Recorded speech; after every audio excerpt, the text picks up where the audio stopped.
할렐루야. 여러분, 우리 포기하지 맙시다. 함께 걸어갑시다.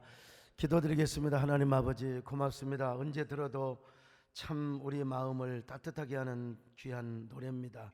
귀한 삼부 성가대를 주님이 축복하여 주시고, 우리가 이렇게 띄엄띄엄 이미 더 거리를 두고 예배를 드릴 수 있다고 하는 것 자체가 은혜입니다. 또 우리가 온라인으로 귀한 예배에 참여하는 귀한 분들, 우리가 얼마나 존귀한 시간을 가지고 있는가. 우리 아버지 하나님, 우리가 다시 한번 우리 자신이 얼마나 귀한 존재라는 사실을 오늘 말씀을 통하여 깨닫게 하여 주시옵소서. 끝까지 말씀을 붙잡고 우리가 승리하게 하여 주시옵소서. 예수님의 이름으로 기도 올렵나이다. 아멘. 여러분, 참으로 반갑습니다. 오늘 이렇게 드문드문 자리에 앉아서 예배 불씨를 우리가 끄지 않고 있다는 게 얼마나 큰 은혜인지 알 수가 없습니다. 마스크를 쓰고 찬양을 하는 귀한 분들 참 울먹거립니다. 우리 하나님이 얼마나 기쁘게 받으실까. 그리고 교회 오지는 못하지만 이 갤럭시 탭 그리고 또 테레비 앞에서 가족들이 예배 드리고 있다는 모습을 제가 이렇게 문자로 받으면서 참 울먹거리기 그지없습니다. 오늘 이 자리가 존귀한 자리요, 하나님의 복이 임하는 자리인 줄로 믿습니다. 이탈리아의 보카체오가 쓴 데카메론이라는 이 소설을 아실 겁니다.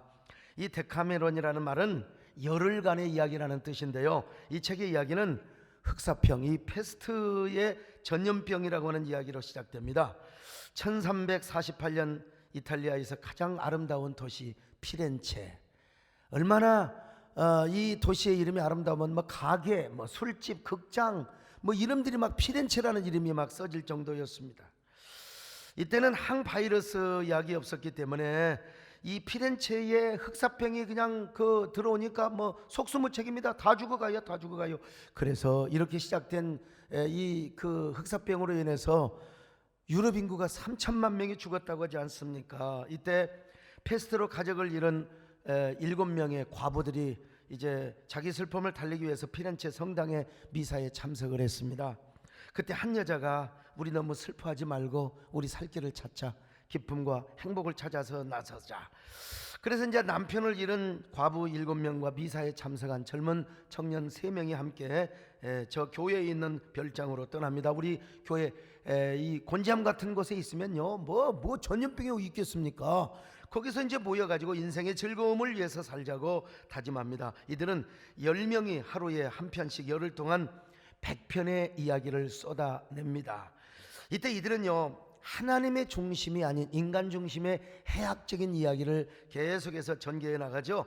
평생 거짓말로 살다가 죽을 때도 거짓말을 해서 성자가 된 사람의 이야기, 남의 아내를 빼앗으려는 권력자를 어떻게 지혜롭게 대처를 했는가, 이런 군상의 이야기를 쏟아내면서 막 배꼽을 잡아냅니다. 그 중에 한 이야기를 소개한다면, 피렌체 고리대금업자인 차필레토라는 사람이 떼인 돈을 찾기 위해서 프랑스의 브로그뉴를 방문합니다.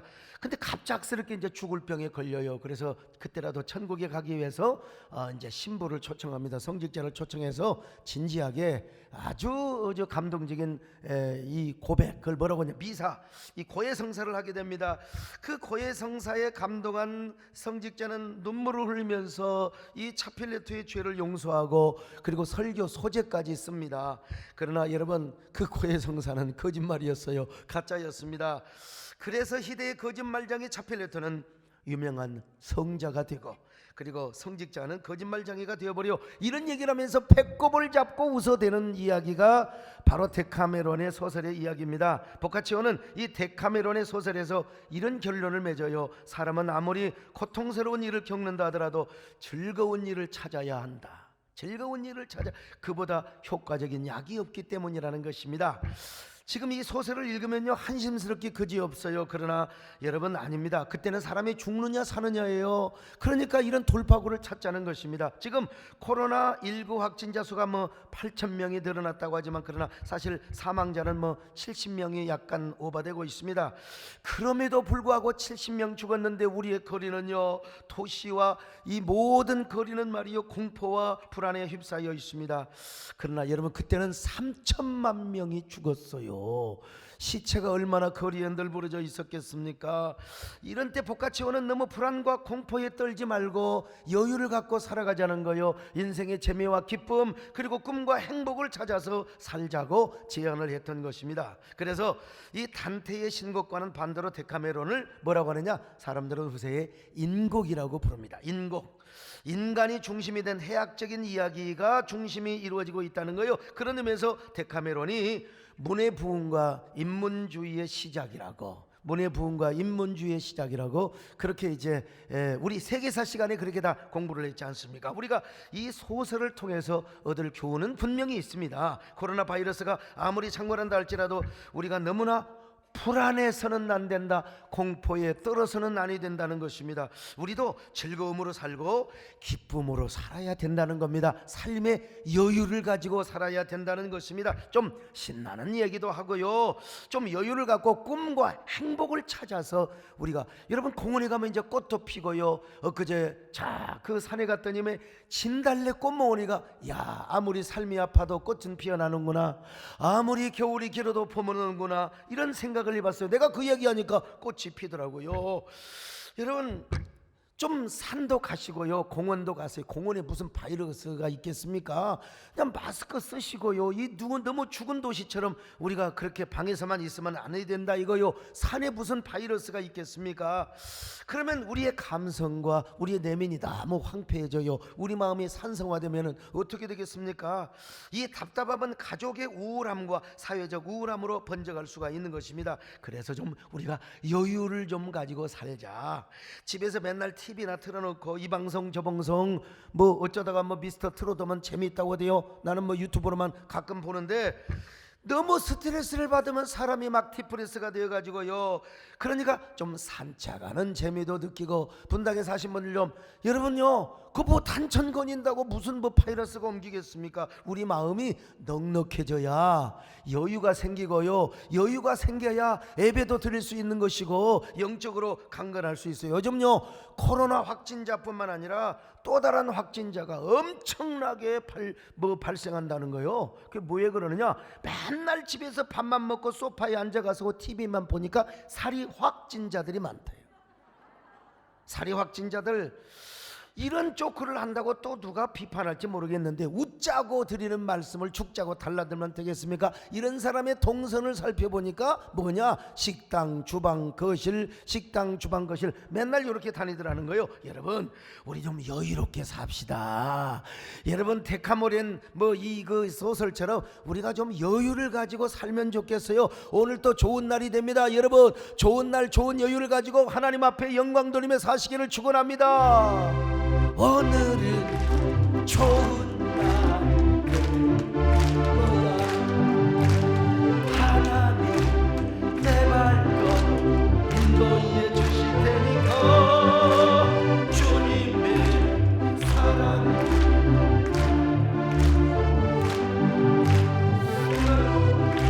삶 속에 행복이 넘쳐나네. 하나님의 선하심과 인자하심 나의 모든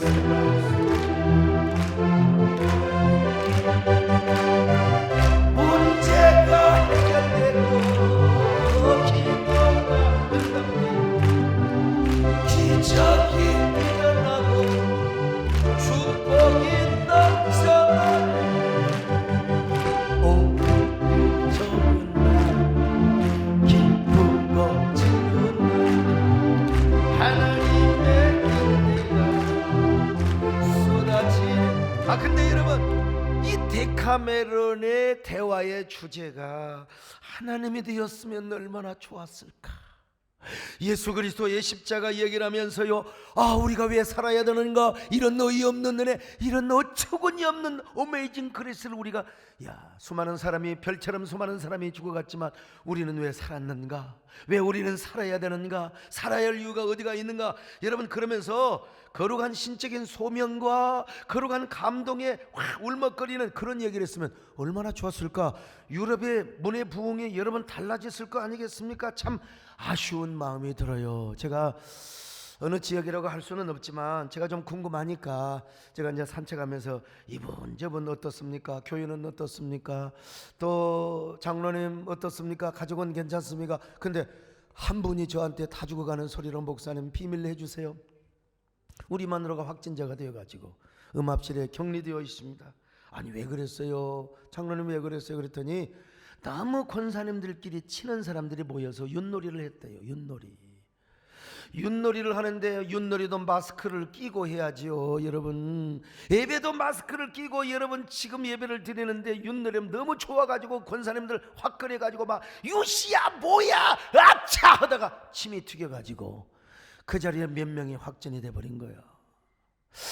아니 여러분 주 예수 그리스도 이름으로 부탁하고 선포합니다. 코로나6이 끝날 때까지 우리 권사님들은 절대로 윷놀이 하지 마시기를 바랍니다. 절대로. 장로님들도 윷놀이 하지 마세요. 무슨 윷놀이를 하다가 아니 우리가 안 보이면 조용히 기도하고 간증하며 우리가 정말 이거 끝나면 우리가 교회 더 봉사하자, 하나님을 사랑하자, 이런 어메이징 그레이스, 우리 가슴이 울먹거리는 얘기를 해야지요. 이 신곡이라 이 아닙니까? 그래 오늘 본문에 보니까 이스라엘은 다윗은 위대한 신곡의 이야기를 써내려가고 있습니다. 시편 16편 다윗의 믹담이라고 하는데, 이 믹담은요 도장을 받아 아니면은 이 철의 색이다 그런 뜻이요. 그러니까 너무나 귀한 교훈이요, 너무나 귀한 황금시, 이걸 믹담이라고 하는 겁니다. 그 중에 한 편, 수많은 이 믹담이 있는데 그 중에 한 편이 오늘 본문의 시입니다. 오늘 본문은 이렇게 시작됩니다. 기가 막힌 얘기입니다. 자 16장 1절을 같이 봅니다. 시작. 하나님이여 나를 지켜주소서, 내가 주께 피하나이다. 여러분 다윗이는요 내 피할 곳이 어디냐? 하나님이라는 거요. 여러분 우리가 지금 피할 곳이 어디입니까? 하나님인 줄로 믿습니다. 다윗이는요 사울에게 도망 다닐 때도 마찬가지고 언제나 피할 곳이 하나님이라는 거예요. 그래서 시편 여러 곳에서 보니까 광야에서 진정으로 피할 곳은 하나님이십니다. 하나님이 나의 피할 바위시요 나의 요새라고 고백하고 있어요. 자 18편 2절입니다. 시작. 내가 여호와께 아뢰되 주는 나의 주님이시오니 주밖에는 나의 복이 없다 하였나이다. 여러분 사울에게 쫓겨다닐 때도요 광야에 조그마한 요새가 있어요. 그런데 그 요새는 별부가 없어요. 하나님이 나의 바위가 되십니다. 하나님이 나의 요새가 되십니다. 왕이 된 다음에도 왕이 무슨 피할 곳이 있겠어요? 그래도 하나님은 나의 피할 바위가 되시고 나의 피난처가 되십니다. 오늘 여러분은 어떤 사람이십니까? 하나님이 나의 진정한 피할 바위가 되십니까? 여러분도 언제나 하나님을 피난처로 삼으시기를 바랍니다. 그래서 찬송가에도 이런 노래가 있어요. 피난처 있으니 환난을 당한 자 이리 오라. 땅들이 변하고 물결이 일어나 산 위에 넘치되 나는 두렵지 않습니다. 나는 두렵지 않습니다. 여러분 이 노래 이승만 박사가 6.25 때 얼마나 많이 이 노래 많이 불렀는지 몰라요. 유럽의 수많은 나라들 가운데도요 한동안은 이 노래가 국가였습니다. 이 노래가 국가였어요. 애국가이라 이 말이죠. 정말 우리가 고난과 역경을 당하고 환난을 당하는 때는요 이 찬송 많이 부르면 좋습니다. 여러분 고적하고 힘들고 무기력함에 여러분들이 빠진다고 생각할 때 이 찬송을 많이 부르세요. 오늘 유튜브로 오늘 온라인 예배 참여하는 여러분들이요 함께 이 찬양을 한번 불러보십시다. 여러분요 피난처 있으니 환난을 당할 자 이리 오라. 똥들이 변하고 물결이 일어나 산 위에 넘치네 두렵지 않네. 이방이 떠들고 나라들 모여서 진동하라. 우리 주 목소리 한 번만 바라면 천하의 모든 것 망하겐. 야 얼마나 여러분 아무리 천하가 떠들고 코로나가 진동하고 아무리 발광을 해도 여러분 우리 주 목소리 한 번만 바라시면 멸절이 될 줄로 믿습니다. 우리 주 목소리 한 번만 바라면 천하의 모든 것 망하게. 난 진짜 얼마나 이 찬양의 은혜스러운지 알 수가 없어요. 그리고 나서 다윗은 이렇게 고백합니다. 이 땅에서 주님만이 자신의 복이랍니다. 기가 막힌 고백이에요. 자, 오늘 2절요 배에다 힘을 주고 같이 읽어봅시다. 시작. 내가 여호와께 아뢰되 주는 나의 주님이시오니 주밖에는 나의 복이 없다 하였나이다. 여러분, 다윗이가 어떤 사람이요? 왕입니다. 왕은 권력을 가지고 있어요. 황제입니다. 모든 그 주변 나라의 왕들을 다 다스리고 조공을 받아먹은 절대 황제란 말이죠. 권력과 영예와 명예 그리고 영광을 다 소유하고 있는 사람이요. 돈이 어디가 없겠습니까, 여러분? 인기가 어디 없겠습니까? 그런데 그런 건 복이 아니래요. 진짜 복은 우리 하나님이랍니다. 우리 하나님이랍니다. 야, 주님이 진정한 복이라는 거요. 주님 외에는 자신의 복이 없다는 것입니다. 여러분, 여러분요, 주님만이 여러분의 복이 되시기를 바랍니다. 주님만이 나의 소망이 되시기를 바랍니다.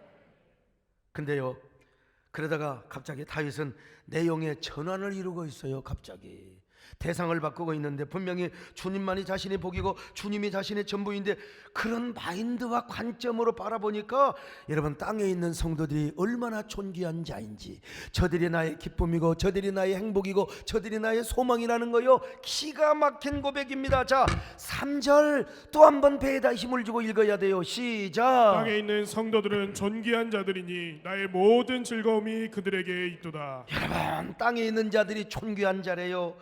왜 그런 줄 아세요? 주님만이 나의 복이고 주님만이 나의 소망이고 주님만이 나의 축복인데, 그런 관점에서 그런 마인드로 땅의 성도들을 바라보니까 야, 저 사람들이 얼마나 존귀한 자인지 모르겠어요. 그래서 자신의 모든 즐거움이 이 땅에 있는 성도라는 거예요. 권력이 아니야, 명예가 아니야, 돈이 아니야. 사랑하는 성도들을 바라보니 당신들이 얼마나 존귀한 자인지 몰라요. 당신들이 나의 즐거움이고 나의 소망이고 기쁨이더라는 것입니다, 여러분. 그러니까 여러분, 이 고백은 다윗의 고백이자 하나님의 마음의 고백입니다.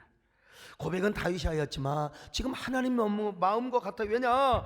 다윗이 이런 마음으로 고백을 한 거잖아요. 하나님이 나의 전부요, 하나님이 나의 복이란 말이요. 그 마음으로 성도들을 보니까 얼마나 성도들이 귀하고 복되고 존귀한 자인지 몰라요. 그래서 땅에 있는 성도들이 나의 즐거움이고 나의 행복이라는 것입니다, 여러분.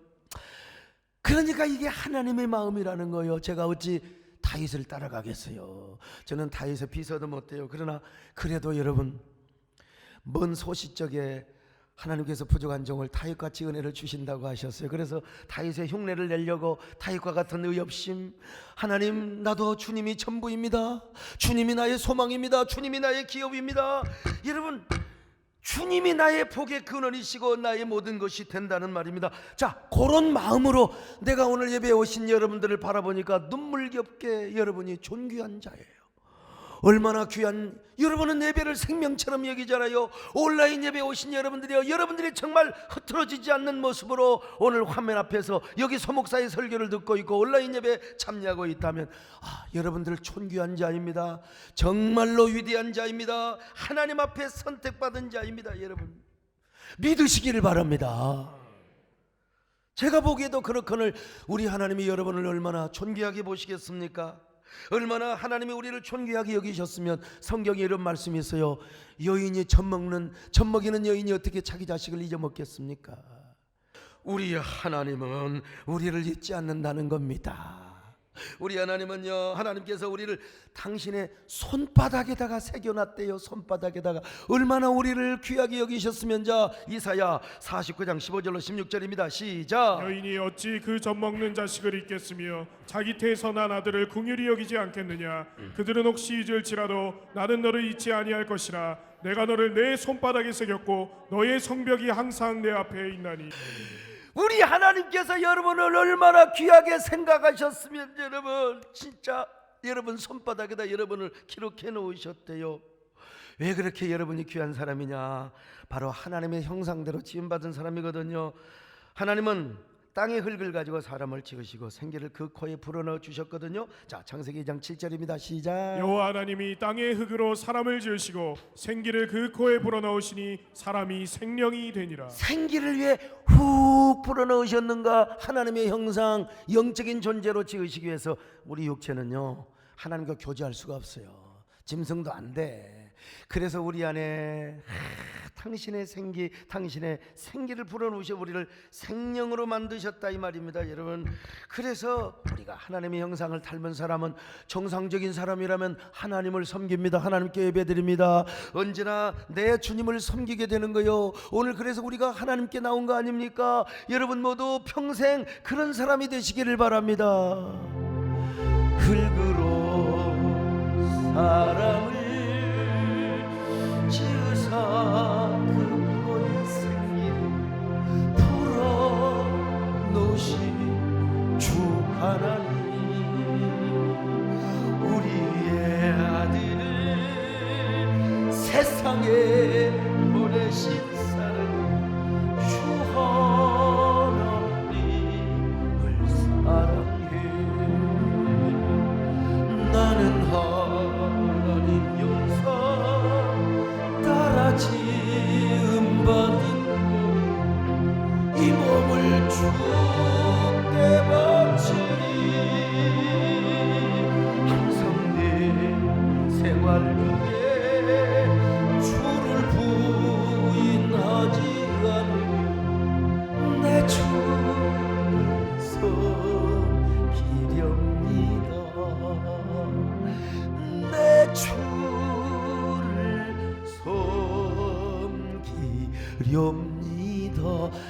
하나님의 형상대로 지음받아서 우리가 이렇게 하나님을 노래할 수 있어요.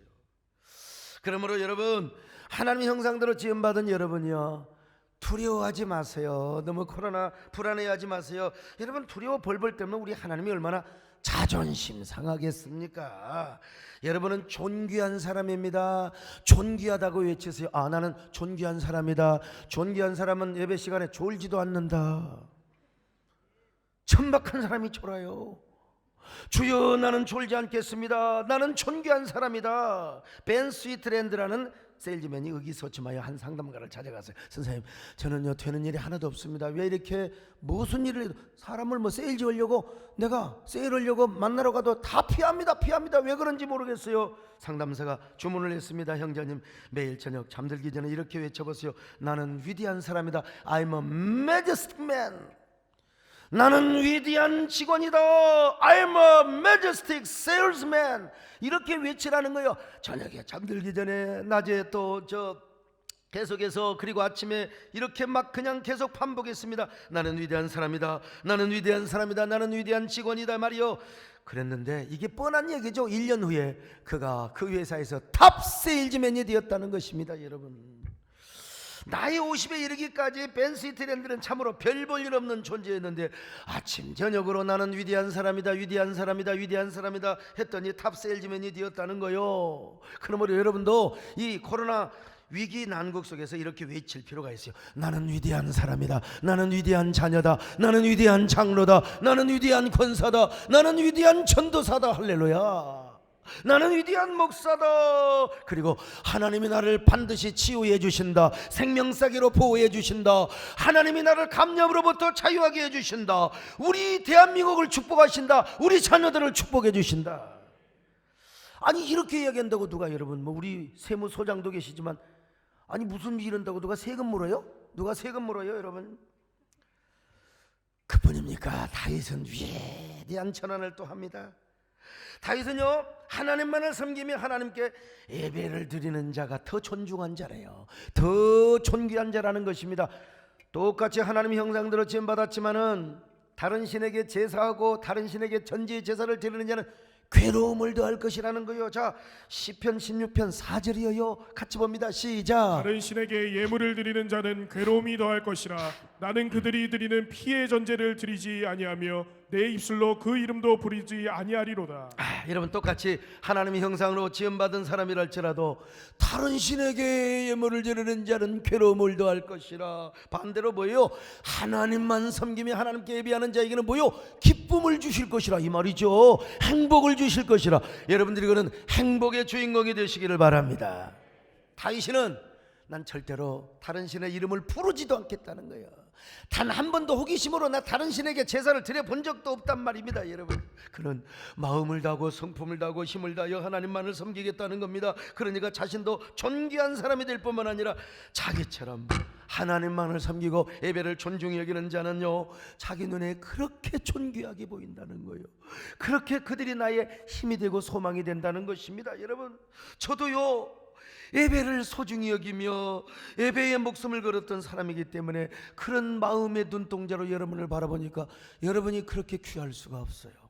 여러분, 참으로 존귀한 자입니다. 오늘 온라인 예배에 참여하신 여러분들이, 여러분은 존귀한 자입니다. 여러분, 나의 기쁨이 여러분에게 있고 하나님의 기쁨이 여러분에 있다는 사실을 아셔야 됩니다. 예배를 사모하는 사람, 우리 모두 이런 예배를 존중히 여기시기를 주의 이름으로 축원합니다. 뿐만 아닙니다. 여러분, 예배를 존중히 여기는 사람은 어떻게 합니까? 하나님을 섬기는 걸 본업으로 삼는 사람이래요. 예배뿐만 아니라 하나님께 헌신하는 걸 본업으로 살며 살아왔기 때문에 나도 여러분요, 이 어려운 가운데 창의적 헌신을 하고 창조적 감동을 받아가지고 막 헌신하며 순종하는 사람들이 왜 이렇게 친형제보다 가족보다 귀하게 여기게 되고 존귀하게 여기게 된다, 이 말입니다. 여러분, 예배가 얼마나 중요한 줄 아세요? 헌신이 얼마나 소중한 줄 아세요? 오늘 여러분이 드리는 이 예배는 하나님 앞에 향기로운 제물로 올라가게 될 겁니다. 여러분의 헌신은 향기로운 제물이 될 겁니다. 그리고 이 땅에 불로 응답하여 주실 것입니다. 이 땅을 거쳐 주실 것입니다. 이 민족을 치유하여 주실 것입니다. 아유, 여러분, 저도요 핑계 좋고 떡 사 먹는다고 아이고 곤지암 기도원에 완전히 첩첩산중이요. 그런데 가서 딱 좀 쉬면 얼마나 좋겠습니까? 정말 제 소원 중에 하나입니다. 근데 제가요 주일 1부, 2부, 3부, 4부, 5부 저녁까지 6번 축원하는 겁니다. 여러분, 제가 다 해요. 근데 여러분요 이게 진짜 저는 즐기는 겁니다. 왜? 우리 사랑하는 성도들에게 예배에, 아니 제가 11시 한 번 할 수 있어요. 어차피 유튜브로 하는 데까지 건 그냥 한 번 할 수 있어요. 그러나 이러기를 몇 주 가보세요. 한두 달 해보요. 그러면 우리 교인들 마음속에 문화적 영적 병리 현상이 나타나. 유튜브로 이제 한번 예배 드리면 되겠네. 내가 그것과 싸우는 것입니다. 새벽기도 1부, 2부 다 여러분, 제가 유튜브 방송하죠. 수요 1부, 2부요, 금요 철학까지. 요즘 제가 진짜 코피가 쏟아질 정도지만 그러나 행복합니다. 예배 나오며 유튜브로 시청하며 함께 은혜 받는 성도들이 얼마나 존귀하게 느껴지고 얼마나 자랑스럽게 느껴지는지 몰라요. 여러분, 우리가 드리는 예배는요, 기독교 2000년 역사는 한 번도 중단된 적이 없습니다. 우리나라에 복음이 들어온 이후로 한 번도 중단된 적이 없어요. 중단된 적이 없어요. 혹시나 우리 교인들 정말 아셔야 됩니다. 6.25 중에도 여러분 예배는 그리고 여러분 뭡니까? 콜레라가 그냥 기승을 부리고 또 스페인 독감이 그냥 완전히 창궐해도 주일 예배 한 번도 안 드려진 적이 없어요. 오히려 3.1 운동했다니까요. 오히려 3.1 운동했어요. 5.18 광주 민주화 운동 때도 여러분 예배는 드려졌습니다. 포항 지진 때도 여러분 예배가 한 번도 다쳐진 적이 없어요. 저는 수요 밤 예배 안 드리면 누가 뭐라고 하겠어요. 수요일 밤 예배 드리기 위해서 금남로를 지나다가 5.18 중에 총에 맞아 죽을 뻔했어요. 수요 예배까지 다 드렸습니다. 그런데 지금 코로나 전염병으로 예배가 약화되고 있습니다. 이러다가 코로나19가 종식된 이후에 예배가 소홀히 되는 문화, 한국교회가 예배 문화가 완전히 그냥 꺼질까? 나 이것 때문에 잠 못 이루는 밤 진짜 며칠 동안 잠 못 이뤘어요. 하나님, 그러나 오늘 내가 글을 썼어요. 이렇게 사라질 것 같으면은, 그렇지 않습니까? 여러분, 그렇게 사라질 불꽃이었다면 지금까지 존재 자체도 못했을 것입니다. 내가 오기로 여러분 이런 역설적인 글을 쓰고 있는 것입니다. 사랑하는 여러분, 이럴 때일수록 예배를 존중히 여기시기를 축원합니다. 예배를 사모하시기를 바랍니다. 교회 못 나와도 돼요. 여러분 이제 자유롭게 그냥 북적대시기를 바라며 오늘 온라인 예배 경건한 마음으로 끝까지 함께 하시기를 바랍니다. 모처럼 아이들과 가족들과 함께 TV 앞에서 담임 목사 설교를 듣는 게 얼마나 여러분 좋습니까? 그러다가 코로나19가 종식이 되면 다시 주일날 도떼기 시장을 이루며 막 우리 교회가 그냥 북적대는 놀라운 역사, 부흥의 불길이 다시 타오르게 하여 주시옵소서. 막 등록자들이 이제는 막 그냥 지금까지 못했던 막 수백 명씩 올 수 있기를 바랍니다. 여러분, 이런 사람이 하나님 보시기에 존귀한 자라는 거예요. 이런 사람은요 특징이 있어요. 하나님 섬기는 것이 본업이 된다니까요. 하나님 섬기는 게 본업이, 우리가 하는 사업과 직장 다 부업이라는 것입니다. 정말 예배를 사모하며 존중히 여기는 사람은요 하나님 섬기는 것이 본업입니다. 우리 손종환 장로님이 우리 교회에서 12조를 제일 많이 하지만 그러나 그거 뭐죠? 일의 머터리얼스는 사실은 부업으로 생각하셔야 됩니다. 배 장로님 냉동사업 이게 부업이요, 부업. 진짜는 뭐냐? 우리가 예배하고 하나님을 섬기고 하나님께 영광을 돌리는 것이 바로 뭐냐? 이게 본업이라고 믿으시기를 바랍니다. 우리 최준경 장로님 계시죠? 맞습니다. 우리의 사업, 오늘 김범수 집사님이 열심히 선거운동 오셔야 되는데 예배가 본업이라고 이렇게 오셨는데 예배 드리는 걸 본업으로 삼아보세요. 하나님 섬기는 걸 본업으로 삼아보세요. 여러분, 우리 하나님 뭐라고 하시느냐? 모든 생업장, 우리의 부업, 아르바이트 하나님이 책임져 주신다는 거예요. 나도 목회자를 하고 애를 쓰는 것도 중요하지만 그러나 하나님을 사랑하고 내가 하나님 섬기는 본업에 충실하면 하나님이요 여러분 가정을 책임져 주시는 거예요. 난 그래서 여러분 진짜 정말 눈물겨운데 뭐 요즘 같아 무슨 뭐 교인들이 많이 나와요, 헌금이 나오죠. 근데 사랑하는 성도들의 마음을 감동하셔서 목사님이 힘드시죠? 제가 힘이 되어 드릴게요. 어떤 사람은 보험금까지 찾아가지고 세상에 어느 집에 갔더니 집이 대구더라고. 대구야 대구. 그래서 현금 더하라고 그랬어요. 더하라고. 대구에 개척교회 우리가 월세 대주니까 더하라고 말이요. 내가 이렇게 떳떳하게 말할 수 있는 것은 하나님이 나의 재산이 되기 때문에 그렇습니다. 여러분, 하나님이 책임져 준대요. 자, 성경 확인해 볼까요? 시편 16편 5절입니다. 시작. 여호와는 나의 산업과 나의 잔의 소득이시니 나의 분깃을 지키시나이다. 내가 하나님 섬기는 걸 본업으로 삼았더니 하나님께서 내 분깃, 나의 기업, 나의 모든 직장과 생업장을 책임져 주신다는 거예요. 오늘 여러분 우리 이렇게 살 수 있기를 축원합니다. 하나님이 우리의 영원하신 기업이 되십니다. 생명보다 귀합니다. 아멘. 나의 영원하신 길 생명보다 귀하다. 나의 갈 길 바라보러 나에게 나서서 주께로 가까이 주께로 가오니 나의 갈 길 나와도.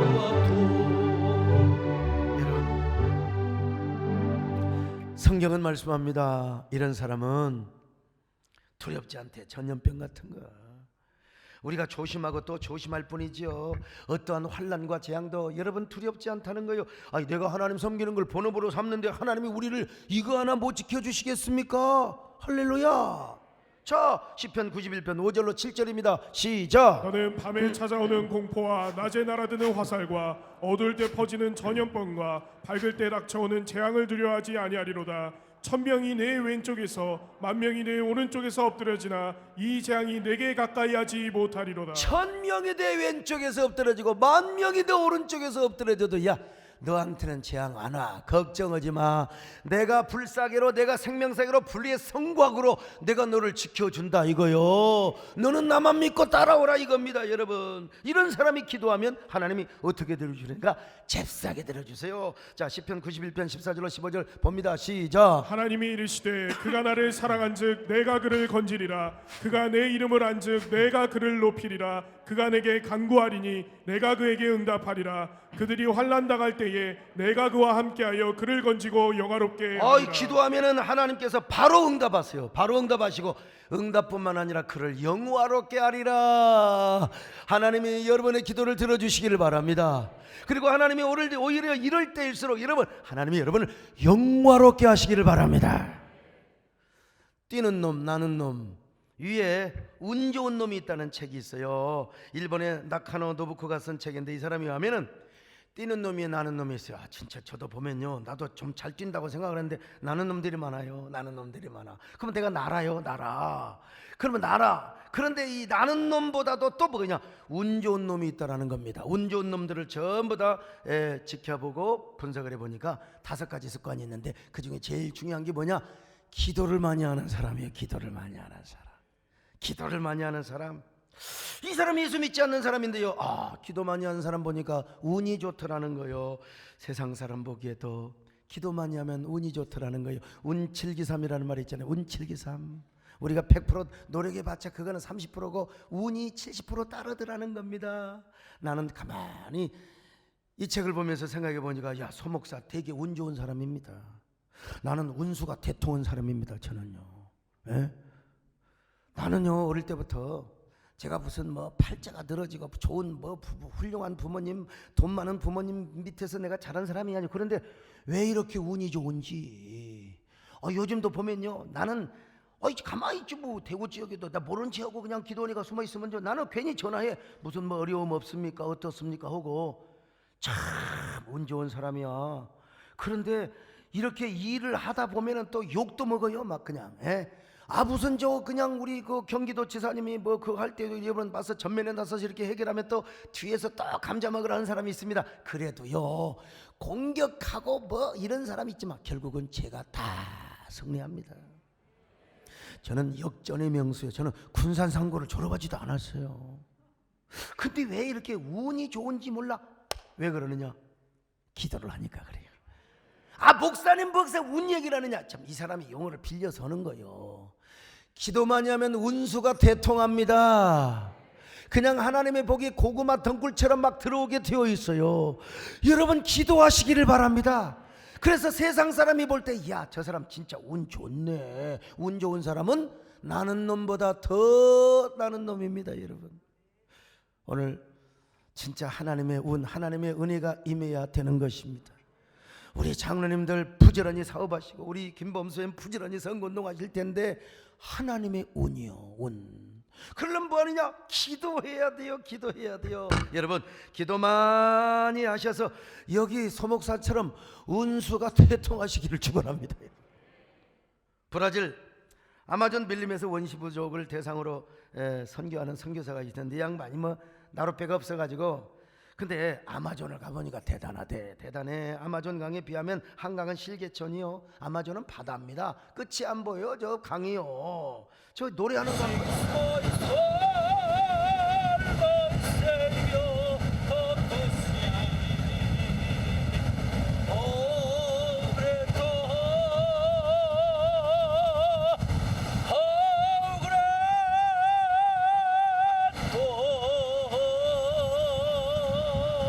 제가 나이가 젊으면 미스터 트롯에 나갈 수 있을 텐데 말이죠. 참, 여러분요.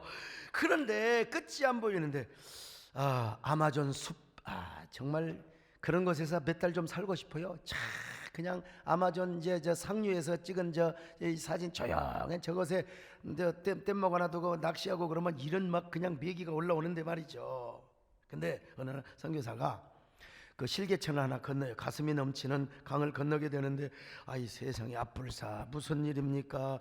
길이가 20m 가까이 되는 아나콘다 아세요? 아나콘다. 요 아나콘다가요, 뱀 대가리를 딱 내놓고 선교사를 잡아먹으려고 와 벌리고 있는 이 모습을 원주민들이 바라보면서요, 와, 저 선교사 이제 아나콘다 밥이 되겠구나. 완전히 그냥 칭칭 감아서 질식해 가지고 그냥 삼키겠구나. 여러분, 그때 선교사가 하나님께 간절히 기도드립니다. 하나님, 저 아나콘다를 쫓아주시옵소서. 원주민들이 이것을 보고 하나님의 살아계심을 알게 하여 주옵소서. 이렇게 하고 나니까 마음에 담대함이 생기더라는 거요. 그래서 거대한 아나콘다를 향하여 명령을 했대. 내가 나사렛 예수 그리스도의 이놈이 맹하노니 악하고 더러운 아나콘다여 어서 너의 집구석으로 돌아갈지어다. 그랬더니요 놀라운 일이 생겼어요. 선교사의 말이 떨어지기가 무섭게 아나콘다는 몸을 칭감더니 혓바닥을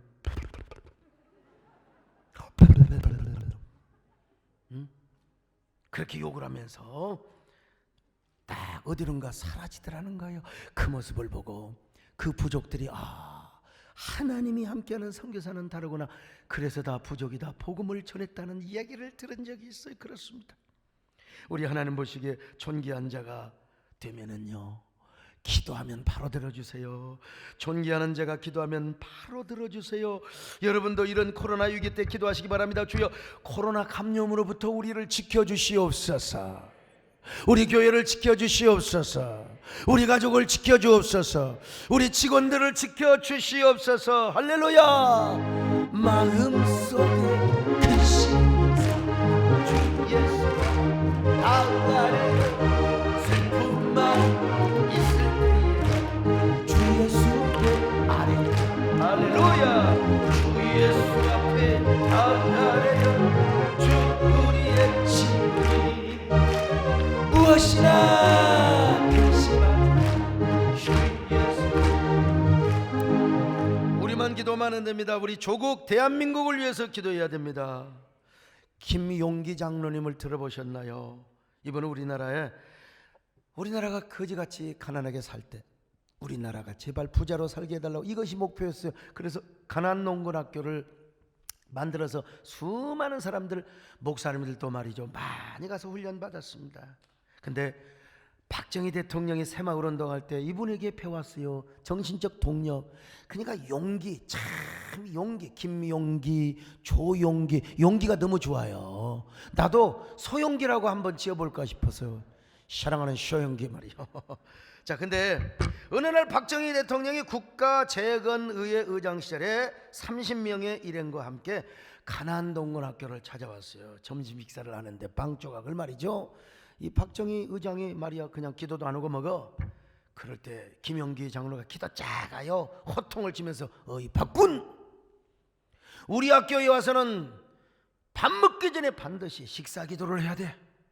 식사 기도 안 하면 저 돼지 마구간에 집어쳐.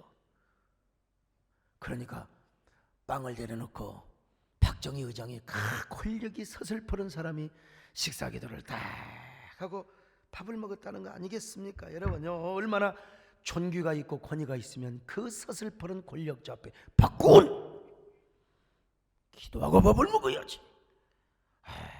이분이요 나라와 민족을 위해서 얼마나 기도 많이 한 줄 아세요? 그는 새벽 4시부터 6시까지 그리고 여러분 또 오후 4시부터 6시까지 무릎을 꿇고 나라와 민족을 위해서 대한민국을 위해서 기도했어요. 그의 구국기도실에서는 이런 기도가 쓰여져 있습니다. 이런 글귀가 조국이여 안심하라 내가 기도하노라. 온 계례여 안심하라 내가 기도하노라. 조국이 안심하라. 여러분 우리가 존귀한 사람이 됩시다. 그래서 나라와 민족을 위해서 우리가 블레싱을 합시다. 블레싱. 우리 하나님 앞에 존귀한 자가 되어서 조국이 안심하라 내가 기도하노라. 오늘 우리 예배가 이런 블레싱이 될 수 있기를 바랍니다. 오늘 우리의 헌신, 오늘 우리 예배가 다 우리 민족의 이런 블레싱으로 흘러갈 수 있기를 바랍니다. 여러분 존귀한 자입니다. 오늘 한 주간도 존귀한 자로 살아가시기를 축원합니다. 하나님 존귀한 자가 되게 하셔서 감사합니다. 우리 모두 예수 믿는 사람이 존귀한 자가 되어서 민족의 블레싱 하나님의 축복을 계속해서 보내고 흘러보낼 수 있도록 주님 축복하여 주시옵소서. 예수님의 이름으로 기도드립나이다. 아멘.